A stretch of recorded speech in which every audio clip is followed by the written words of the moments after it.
சந்தேகமே இல்லாம ஈவேரா பற்றி உண்மைகளை முதல்ல பேசினதே ஹெச் ராஜா தான், பிஜேபி தான். ஏன்னா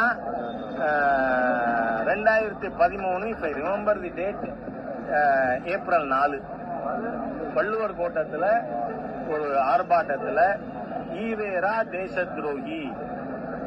ஏன்னா 1944 வெள்ளையன் இந்தியாவை விட்டு வெளியேறக்கூடாது, அப்படியே வெளியேறுவதாக இருந்தால் லண்டனில் இருந்து கொண்டாவது சென்னை ராஜதானி ஆளணும்னு தீர்மானம் போட்ட தேச துரோகி ஈவேரா. அது மட்டும் இல்ல, 47 ஆகஸ்ட் 15 துக்க தினம், தமிழ்நாட்டில் எல்லாரும் கருப்பு கொடி ஏற்றணும்னு சொன்ன தேச துரோகி. அதனால ஈவேரா தேச துரோகி. ஈவேரா தமிழ் விரோதி.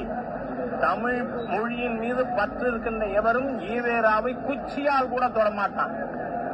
தமிழ் விரோதிகள், சிறிய சக்திகள் தான் ஈவேராவை பத்தி பேசும். ஏன் ஈவேரா என்ன சொல்றாரு? தமிழ் காட்டுமராண்டி மொழி.